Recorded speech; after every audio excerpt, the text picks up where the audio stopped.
Welcome to video lecture series on strength of materials. This is the continuation on numericals on simple statistical indeterminate bars. Okay. So in this numerical, a uniform cross-sectional bar is given of which is of three parts, right? Part 1, 2, 3. Part 1 is AB, part 2 is BC, and part 3 is CD. And part 1 has length of 0.9 meter, part 2 has length of 1.2 meter, and part 3 has length of 0.6 meter.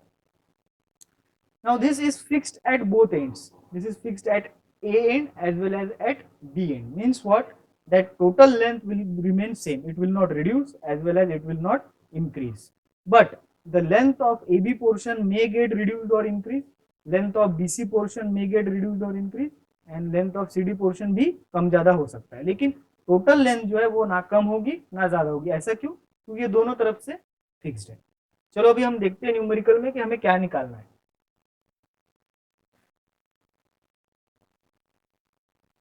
So a bar of cross sectional area 500 mm square is given. तो सबसे पहले हम given data लिख लेते हैं.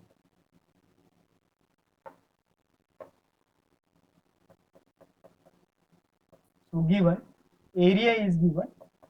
So A1, A2 and A3 are same now. So area is given 500 square mm. Okay. Then it is rigidly attached as shown in figure. Determine the magnitude and nature of stresses in each part. तो हमें क्या calculate करना है? Magnitude and nature of stresses means sigma 1, sigma 2 and sigma 3 हमें calculate करना है. ठीक है. तो let me write down here to find. हमें ये डेटा कैलकुलेट करना है. अब ये सिग्मा 1, सिग्मा 2 और सिग्मा 3 अगर कैलकुलेट करना है तो हमें क्या क्या चाहिए? हमें चाहिए P1, P2 एंड P3. ठीक. तो हम इंटरेस्टेड है कि AB पे कितना फोर्स आएगा, BC पे कितना फोर्स आएगा और CD पे कितना फोर्स आएगा. अब यहाँ पे कौन से फोर्स एक्ट है? B फेस पे 50 किलोन्यूटन फोर्स एक्ट है और C फेस पे 25 किलोन्यूटन का फोर्स एक्ट है. चलो ठीक. अभी हम गिवन डेटा ले लेते हैं एक बार फिर से. तो गिवन डेटा हमने लिखा था A. उसके बाद और क्या गिवन है? हमें लेंथ गिवन है ना. तो L1 is equals to 900 mm, right. 0.9 metre का 900 mm. L2 1200 mm and L3 600 mm. तो अभी हमने गिवन डेटा और हमें क्या कैलकुलेट करना है वो हमने लिख लिया है. अब सबसे पहला काम हम जो करेंगे वो करेंगे फ्री बॉडी डायग्राम. तो हम सॉल्यूशन की तरफ बढ़ते हैं. So first step that is FBD, right. अभी हमें पता नहीं कि इसमें कॉम्प्रेशन आने वाला है या टेंशन आने वाला है, राइट. तो अभी फिलहाल हम ऐसा अज्यूम करते हैं कि सभी में टेंशन आएगा. ओके. तो मैं यहाँ पे 3 डायग्राम्स ड्रॉ कर लेता हूँ. This is first one, this is second one and this is third one. So let us say this as AB, BC and CD. Okay. Now we are considering that all are in tension. तो अभी हम फिलहाल ऐसा consider करते हैं कि सभी के सभी टेंशन में है. और इसको हम नाम दे देते हैं P1, इसको नाम दे देते हैं P2 एंड P3, राइट. तो ये हो गया हमारा फ्री बॉडी डायग्राम.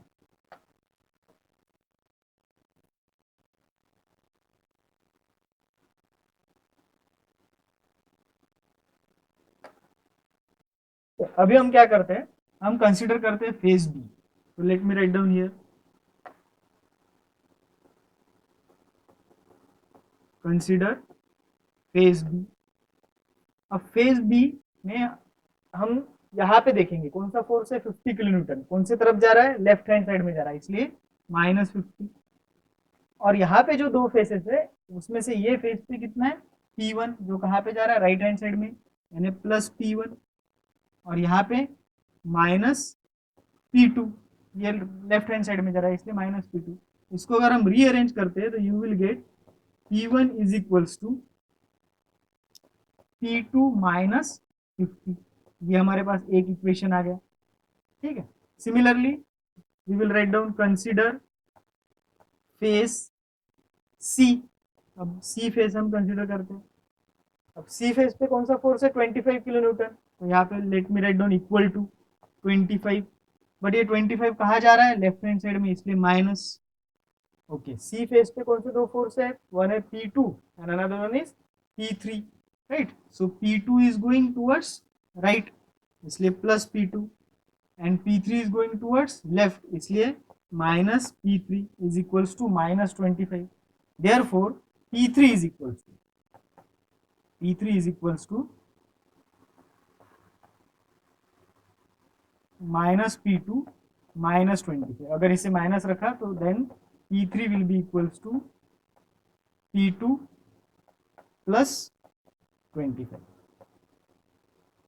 राइट। अब हमने यहाँ पे क्या किया है कि P1 और P3 की value in terms of P2 निकाली है, ये आपको ध्यान में रखना है, या अब कंफ्यूजन हो जाएगा कि यहाँ पे P1 लेना है या फिर P2 लेना है, राइट।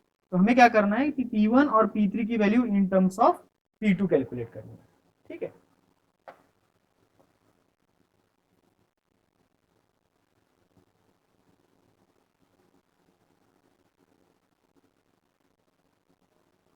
तो हमारे पास अभी ये दो इक्वेशन आ गए, one and this is second one. अभी हम देखेंगे जो हमें पता है, हमें क्या पता है कि अगर ये फेस और ये फेस दोनों फिक्स है तो ये पूरे बॉडी की जो लेंथ है वो सेम रहेगी, ना इट विल ना कम होगी ना बढ़ेगी, ना it will not decrease, it will not increase due to this 50 and 25 kilo newton load. तो फिर अभी हमें ये अगर पता है, हाँ, लेकिन इंडिविजुअल जो मेंबर्स है उनकी लेंथ चेंज हो सकती है, यानी ए बी की लेंथ चेंज हो सकती है, बीसी की लेंथ चेंज हो सकती है, सीडी की लेंथ चेंज हो सकती है, लेकिन अगर उनके हम टोटल करेंगे तो वो कितनी आएंगी, जीरो। यानी अभी हमें पता है, यहाँ पे लिखते हैं हम second, total del L will be equals to zero. तो फिर ये डेल एल, अगर टोटल डेल एल है तो हम क्या लिख सकते हैं, ऐसा del L one plus del L two plus del L three is equals to zero, हम लिख सकते हैं, राइट। अब डेल एल वन यानी क्या होता है, P one L one A one E one plus P two L two A two E two plus P three L three A three E three is equals to zero. अब अगर आप देखोगे तो ए one A to और ए three कैसे है, same है, A one A two and A three are same. Similarly this is made up of only one material, therefore modulus of elasticity is also same. तो हम क्या कर सकते हैं, अगर हमने ये सभी इसको इधर लेके गए तो it will become zero, right, ये हो जाएंगे जीरो। तो क्या बचेगा फाइनली आपके पास, P one L one plus P two L two plus P three L three is equals to zero. अब क्या करना है, L1 L2 और L3 तो हमें पता है, L1 L2 एंड L3 हमें पता है, राइट। अभी P1 P2 और P3 का सवाल बचता है, तो मेरे पास P1 एंड P3 है, राइट, ठीक है। P1, तो P1 के जगह पे हम रिप्लेस करेंगे तो क्या आ जाएगा, P2 माइनस 50, L1 कितना है 900 प्लस P2 नहीं है तो P2 ऐसे ही रखेंगे, L2 कितना है, L2 है 1200, ओके। P3, यस P3 का है हमारे पास plus P3 is equals to P2 plus 25 into what about L3, L3 is 600 is equals to zero. हम ये सभी को 100 से डिवाइड कर सकते हैं, इसलिए हम जीरो जीरो कट कर देते हैं यहाँ पे, राइट। तो हमारे पास अभी क्या बचेगा, अभी हमारे पास बचेगा 9 P2 minus 50, right, plus 12 P2 plus 6 P2 plus 25 is equals to zero. अगर आप देखोगे तो ये इक्वेशन में अननोन क्या है, सिर्फ P2 अननोन है, तो क्या हम इस पे से P2 कैलकुलेट कर सकते हैं, हाँ, काफी इजीली कैलकुलेट कर सकते हैं।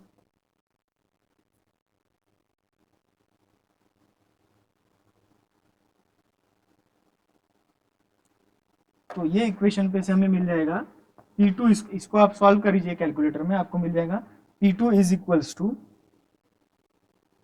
11.11 किलो न्यूटन। ओके, तो अभी हमारे पास P2 तो आ गया है। P2 कैसे निकाला हमने, काफी सिंपल है, हमने क्या किया था, सबसे पहले फ्री बॉडी डायग्राम निकाली, और फ्री बॉडी डायग्राम में हमने कंसिडर किया कि सभी कैसे है, टेंसाइल है, राइट। और अभी हमने सभी का टेंशन ले लिया। उसके बाद हमें पता है कि फेज बी पे 50 किलो न्यूटन का फोर्स है, तो हमने फेज बी पे 50 किलो न्यूटन लिखा, लेकिन लेफ्ट साइड में जा रहा है इसलिए क्या था -50, और यहाँ का समीशन और ये फेज का समीशन किया तो plus P1 minus P2। Similarly हमने सी फेज का किया तो हमारे पास P1 और P3 in terms of P2 आ गए थे। फिर हमें पता था कि टोटल एक्सटेंशन, टोटल रिडक्शन या total increase in length is always equals to 0। फिर हमने ये इक्वेशन लिखा और उसमें से हमें P2 मिल गया। तो अभी क्या हम P3 और P1 कैलकुलेट कर सकते हैं, इजीली कैलकुलेट कर सकते हैं ना। P2 plus 25 is equals to P3 and P2 minus 50 is equals to P1। तो अभी हम कैलकुलेट करते हैं P1।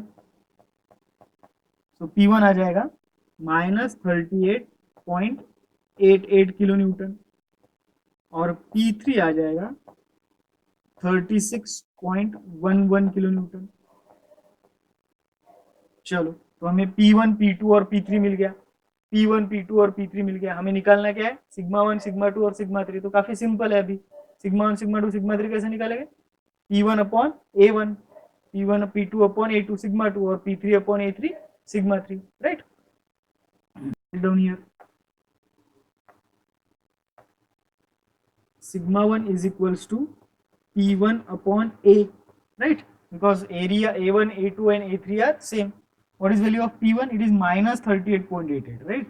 तो माइनस 38.88। अभी ये किलो न्यूटन में, इसको हमें न्यूटन में कन्वर्ट करना है, तो 10⁻³ और एरिया कितना है 500 एरिया है। ओके, तो अभी इसमें से हमें सिग्मा 1 की वैल्यू मिलेगी -77.77 न्यूटन पर mm²। स्ट्रेस का यूनिट क्या रहता है? न्यूटन पर mm²। या फिर हम इसे लिख सकते हैं 77.77 न्यूटन पर mm², और ब्रैकेट में हम यहाँ पे लिख सकते हैं कॉम्प्रेसिव, क्योंकि माइनस साइन क्या इंडिकेट करेगा? हमने क्या अज्यूम किया था, P1 कैसा है, टेंसाइल है, लेकिन माइनस साइन आया, इसका मतलब P1 कैसा है, कॉम्प्रेसिव, उसके अपोजिट रहता है हमेशा, ठीक है। फिर हम कैलकुलेट करेंगे sigma 2। Similarly P2 11.11 into 10⁻³ divided by 500, इस पे से सिग्मा 2 की वैल्यू मिल जाएंगी, दैट इज 22.22 न्यूटन पर mm²। ओके, और ये कैसे रहेंगी? टेंसाइल, क्योंकि पॉजिटिव है। सिमिलरली सिग्मा 3 का आंसर आ जाएगा 72.22 अगेन न्यूटन पर mm², और इसका भी कैसा रहेगा? Tensile, right. तो इसी तरीके से हमने सिग्मा 1, सिग्मा 2 और सिग्मा 3 कैलकुलेट कर लिया। Hope you have understood how to calculate और how to solve this numerical. Thank you.